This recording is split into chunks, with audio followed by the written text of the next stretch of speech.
Assalamualaikum warahmatullahi wabarakatuh. Waalaikumsalam warahmatullahi wabarakatuh. Perkenalkan, nama saya Siti Anisha, saya CKB Angkatan 7 dari SMP Negeri 2 Jetis, Kabupaten Mojokerto. Hari ini saya akan melakukan kegiatan supervisi praobservasi, yang mana di sini saya akan melakukan percakapan sebelum mengobservasi teman saya, rekan sejawat saya, Budiana Metasari. Beliau adalah pengajar kelas 7 mata pelajaran Bahasa Indonesia ya, Budiana ya. Iya, Oke, untuk tujuan dari supervisi praobservasi ini adalah untuk mengetahui dan mengevaluasi proses pembelajaran.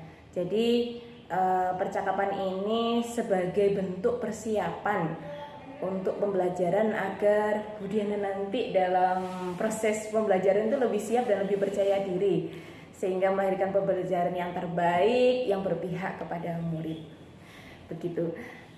Budiana, ada beberapa pertanyaan yang mau saya sampaikan. Oke, Budiana, bagaimana perasaannya ini untuk ini ada praobservasi ini? Iya, terima kasih Bu Nisa. Sebelum saya menjawab pertanyaan Bu Nisa, saya ingin memperkenalkan dulu. Nama saya Diana Metasari, mengajar mata pelajaran Bahasa Indonesia kelas 7 dan 8. Perasaannya senang karena apa? Termasuk saya salah satu guru yang terpilih untuk di supervisi ya, Bu Nisa ya. Mungkin ini nanti pengalaman bagi saya, karena mungkin supervisi ini akan memberikan masukan untuk saya, kekurangan saya ketika mengajar itu di mana, terus hal apa saja yang harus saya lakukan untuk memperbaiki proses mengajar saya. Begitu, Bu Nisa. Jadi perasaannya senang sekali ya, Bu Diana. Alhamdulillah. Terus untuk materi nih, Bu Diana, materi yang akan disampaikan Bu Diana apa, terus di kelas berapa? Untuk materi ini saya mengambil di kelas 7G. Terus materinya itu menemukan unsur-unsur berita, yaitu 5W plus 1H dalam bahasa Inggrisnya. Kalau disingkat dalam bahasa Indonesianya yaitu as ditambah apa, siapa, di mana, kapan, dan mengapa, dan bagaimana. Ya, berarti tadi Bu Diana menyampaikan terkait dengan materi adalah menemukan unsur berita, kemudian untuk kelas 7 begitu Bu. Iya.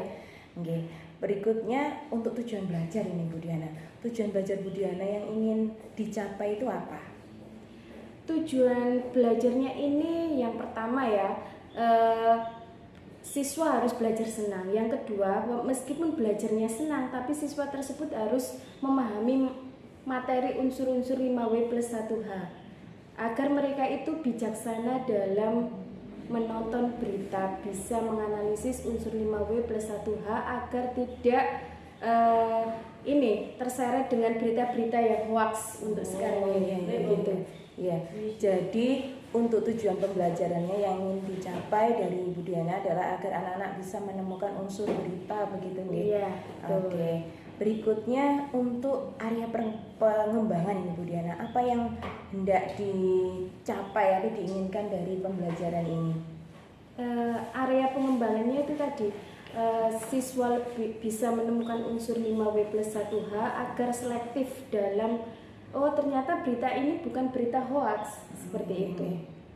Oke. Kalau di situ berarti ini dari aspek pengetahuan betul? Iya, untuk aspek pengetahuannya, kognitifnya.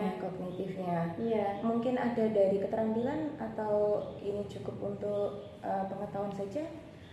Sebenarnya kita mencapai level 2 ya, kognitif dan keterampilan. Kalau kognitif pengetahuannya nanti itu siswa itu memahami unsur-unsur berita. Untuk level keterampilannya berarti siswa itu bisa menemukan unsur-unsur berita. Oke, berarti boleh saya simpulkan tadi yang disampaikan oleh Bu Diana, area pengembangan yang ingin dicapai adalah pengetahuan kognitif, anak-anak bisa memahami unsur berita, kemudian untuk keterampilannya bisa menemukan gitu. Oke. Berikutnya untuk tantangan dan hambatan ini apa kira-kira tantangan yang kira-kira Bu Diana rasakan nanti? Sebenarnya tantangannya itu begitu besarnya menghadapi anak-anak yang sekarang itu cenderung lebih ini kecanduan telepon genggam ya. Karena apa? Karena sekarang tingkat literasinya itu rendah untuk anak-anak. Makanya itu ketika berita ini kan kita harus membaca berita. Makanya harus di dalam metode pembelajarannya harus menyenangkan. Tidak boleh hanya berpusat kepada guru saja. Seperti itu. Jadi metode pembelajaran harus kreatif dan inovatif agar anak-anak senang dalam belajar. Oke, berarti pasti ada nggih tantangannya, apalagi dengan anak-anak yang sekarang literasinya cukup rendah, terus kemudian jadi Bapak Ibu guru ini harus punya metode nih atau strategi bagaimana pembelajaran harus berpusat kepada murid. Pertanyaan selanjutnya Bu Diana, terkait dengan rancangan atau metode atau model atau strategi pembelajaran. Apa nih yang mungkin akan jenengan rencanakan? Untuk model pembelajaran ini saya memakai model pembelajaran problem based learning. Karena apa? Karena di situ itu saya memilihnya model pembelajaran problem based learning itu sebenarnya mengacu pada kontekstual. Jadi pengalaman siswa itu sendiri. Lah, untuk materi berita ini saya itu nanti menghubungkan dunia nyatanya mereka. Karena itu tadi harus menemukan masalah itu tadi berdasarkan pengalaman mereka. Jadi menggunakan modelnya itu nih. Terus kan melihat keanekaragaman siswa, ada kemampuannya yang mungkin rendah secara kognitif, ada yang sedang, ada yang tinggi. Apakah jenengan nanti mempunyai strategi mungkin pembelajaran dengan diferensiasi, atau mungkin nanti untuk pembelajarnya biar anak-anak tidak sepaneng mungkin diajak ice breaking, stop berhenti sejenak atau bagaimana? Iya, betul. Biasanya itu di tengah-tengah pembelajaran itu saya akan membuat mereka semangat lagi tadi dengan ice breaking itu tadi ya. Kalau masalah tadi pembelajaran itu misalnya ada yang tingkat kognitifnya lemah atau rendah atau tinggi, itu kita nanti solusinya berada di kelompok, pengaturan kelompok. Dalam pengaturan kelompok itu tidak boleh ada yang semuanya dalam satu kelompok tidak boleh tinggi semua. Jadi di pengaturan kelompok itu kita harus mengetahui kelompok ini anak ini tingkatannya rendah, tingkatannya tinggi, berarti nanti bisa saling melengkapi dalam kelompok tersebut. Berarti tadi dari yang Bu Diana sampaikan nanti modelnya adalah PBL gitu ya, karena anak mengacu pada pembelajaran kontekstual. Kemudian untuk diferensiasinya mungkin pada prosesnya, karena nanti mencari untuk kelompoknya itu sesuai dengan level kognitifnya. Kemudian juga tadi ice breaking itu sebagai mungkin menyeimbangkan kompetensi emosionalnya anak. Bu Diana, dari yang tadi Bu Diana sampaikan ini, kira-kira ini kapan ini akan dilakukan? Di kelas apa, hari apa? Di kelas 7G hari Sabtu. Jam ke-1 sampai dengan jam ke-3 karena pembelajaran bahasa Indonesia kan 3 kali 40 menit. 40 menit. Berarti rencananya ini nanti dilakukan di hari Sabtu jam 1 sampai 3 di kelas 7G. Baik Bu Diana, saya izin nanti untuk mensupervisi di kelas tersebut. Saya akan mencatat hal apa saja yang terjadi mungkin ya nanti di kelasnya jenengan. Baik, mungkin itu Bu Diana percakapan kita praobservasi. Terima kasih banyak atas waktunya mengganggu. Terima kasih. Assalamualaikum. Waalaikumsalam. Demikian percakapan praobservasi dari saya sebagai CGB Angkatan 7. Nanti akan dilanjutkan dengan observasi dan kemudian dilanjutkan dengan percakapan praobservasi. Terima kasih banyak. Assalamualaikum warahmatullahi wabarakatuh. Assalamualaikum warahmatullahi wabarakatuh. Waalaikumsalam warahmatullahi wabarakatuh. Anak-anak, sebelum mulai pembelajaran kita berdoa dulu. Siapa yang biasanya menyiapkan? Aisyah. Ya, ayo. Duduk bersih.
Dokter, sebelum itu kita ke pendalaman materi. Coba kita melakukan permainan biar otaknya tidak jenuh. Ini permainan apa? Konsentrasi. Ya. Biasanya gimana Bu Dana kalau ngajarin? Konsentrasi, konsentrasi, konsentrasi, konsentrasi. Nah, seperti itu ya. Ayo, coba. Ada yang ada yang mau memimpin temannya?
seseorang atau ya seseorang yang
Senang dan menyenangkan. Terima kasih ya Mas ya.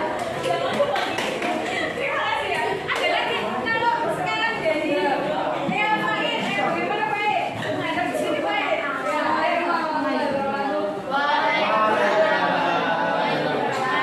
saya akan memberi tanggapan untuk pembelajaran hari ini. Pembelajaran hari ini sangat menyenangkan dan sangat ceria. Membuat saya tidak akan sekian tanggapan dari saya. Wassalamualaikum warahmatullahi wabarakatuh. Terima kasih anak-anak. Sebelum Diana tutup ya, mohon satu orang untuk mengumumkan tugasnya di sini. Siapa yang kelas untuk mengumumkan? Ya silakan.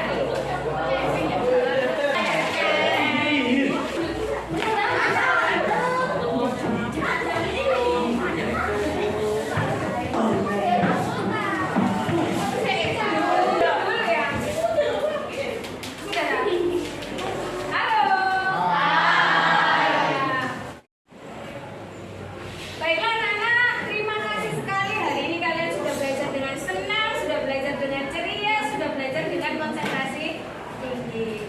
Terima kasih, kita berjumpa lagi minggu depan untuk membahas materi selanjutnya. Diana akhiri, Assalamualaikum warahmatullahi wabarakatuh.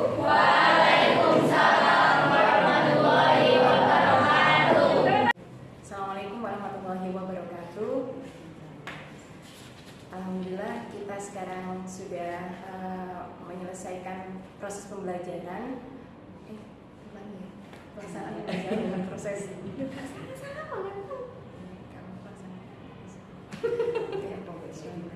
Assalamualaikum warahmatullahi wabarakatuh. Alhamdulillah sekarang kita berada di pasca observasi. Bu Diana, rekan sejawat saya kemarin sudah melaksanakan proses pembelajaran di kelas 7G. Hari ini izin untuk melakukan percakapan pasca observasi ya Bu Diana. Jadi kegiatan pasca observasi ini adalah bertujuan untuk membantu guru dalam hal merefleksi pelaksanaan pembelajaran yang dilakukan, serta rencana aksi pengembangan diri ke depan terkait dengan peningkatan kompetensi, yang mana tujuannya adalah untuk pembelajaran yang lebih apa nanti. Oke Bu Diana, saya mulai ya, sampai mau lanjut. Jadi pertanyaan saya Bu Diana, bagaimana perasaan Bu Diana setelah melakukan pembelajaran kemarin? Perasaan yang pertama itu jelas lega sekali ya, karena saya sama Bu Nisa kan sudah melaksanakan proses pembelajaran ya. Jadi pelaksanaan pembelajaran kemarin Bu Diana ini ya, apa ya, berlangsung santai jadi lega gitu ya. Iya, santai dan Jadi, lega, lancar karena Lancar. anak juga aktif dalam pembelajaran itu. Terus terkait dengan pelaksanaan ini, tujuan pembelajaran, Iya. apakah sudah tercapai Bu Diana yang kemarin jenengan lakukan di kelas 7G? Menurut saya sudah tercapai karena tujuan pembelajaran kemarin itu kan kita menemukan unsur-unsur dalam berita. Sedangkan untuk yang ingin dicapai itu kan ada dua level ya, level kognitif sama keterampilan. Dua-duanya sudah tercapai dengan baik. Dua-duanya sudah tercapai dengan baik. Iya. Kira-kira kalau idealnya yang tercapai itu 10, nah ada di angka berapa Bu Diana mungkin yang sudah terlaksana di 7G kemarin? Menurut saya masih di angka 7, walaupun tidak sampai angka 10, tapi bagi saya angka 7 itu sudah baik untuk karena kita kan masih awal untuk pelaksanaan kurikulum merdeka. Iya. Sedangkan di kurikulum merdeka itu kan ada yang diferensial ya, yaitu yang belum maksimal menurut saya. Iya. Benar. Berarti ada di angka 7. Terus ya karena masih kurang ini nggak masalah ya kemudian karena kita masih baru belajar dan benar saya juga masih belajar terkait dengan kurikulum merdeka ini. Untuk apa namanya? Jadi kalau tadi aspek pengetahuan, keterampilan sudah tercapai, siswa juga sudah antusias dan belajar. Kemudian apalagi yang masih perlu ditingkatkan? Mungkin untuk apa namanya? Pengelolaan pembelajaran jenengan bagaimana? Gini, karena kurikulum Merdeka itu kan seperti tadi ya, diferensial. Menurut saya yang perlu ditingkatkan itu bahan ajarnya. Ya benar. Kalau kemarin itu benar sudah melaksanakan diferensial, tapi bahan ajarnya masih, saya rasa masih kurang.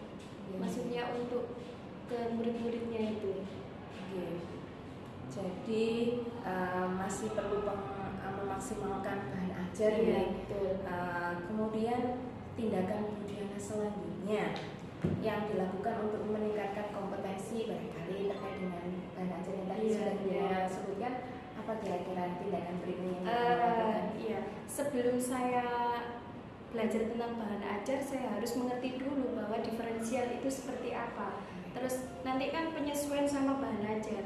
Nah, bahan ajarnya itu nanti saya bisa mengasahnya lewat biasanya yang paling mudah itu YouTube gitu. Kalau sekarang yang lagi populer di kalangan Bapak Ibu guru adalah PMM. Ya, seperti itu. Bisa juga seminar bahan ajar. Kalau saya biasanya bergabung dalam Facebook Canva itu. Dalam Canva, komunitas Canva di Facebook. Berarti dari yang tadi jenengan sebutkan, dari YouTube, dari PMM, mungkin dari Facebook yang Canva gitu ya, komunitas itu sudah bisa menambah pengetahuan bagaimana membuat bahan ajar dan sebagainya. Kira-kira untuk tindakan itu semua kan Budiana sudah mulai melakukan ya. Terus ada jangka waktu berapa bulan mungkin bisa menguasai atau mungkin lebih meningkat begitu ke depannya? Kalau sebenarnya kita itu kan proses belajar ya, setiap hari itu belajar terus, walaupun kita sudah jadi guru kan tetap harus belajar. Jadi kalau misalnya jangka waktu untuk mencapai, misalnya kita paling cepat itu sebenarnya 1 minggu bisa, karena bergantung kita, maksudnya itu kan banyak yang menjadi tugas kita ya. Berarti seiring dengan mengemban tugas yang lain, perbaikan bahan ajar itu tadi sambil berjalan ya, bisa dengan beriringan waktu gitu. Maksimal ya nggak apa-apa, misalnya 6 bulan atau 5 bulan gitu. Ya. Berarti untuk waktu 1 minggu bisa, Iya, tergantung juga ya fleksibel, iya. karena kita memang ya tadi yang Budiana sampaikan, kita itu masih ya proses belajar terus. Iya, gitu. betul. Berikutnya untuk kira-kira siapa yang bisa mendukung atau menjadi pengingat Budiana agar selalu on the track mungkin ya, dengan tindakan semangat untuk itu tadi belajar tadi gitu ya, meningkatkan kompetensi tadi, siapa kira-kira mungkin ya? Yang pertama itu jelas teman sejawat. Teman sejawat kita itu adalah pendorong terbaik kita. Setelah itu rekan kerja yang lainnya mungkin di luar lingkungan sekolah atau apa, itu juga mendukung kita agar bersemangat menjadi yang guru yang terbaik gitu.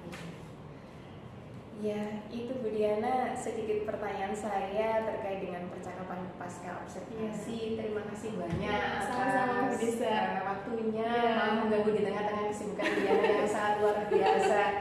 Iya, tidak apa-apa. Begitu, terima kasih banyak atas perhatiannya. Kami sudah melakukan percakapan pasca observasi. Demikian dari kami. Assalamualaikum warahmatullahi wabarakatuh.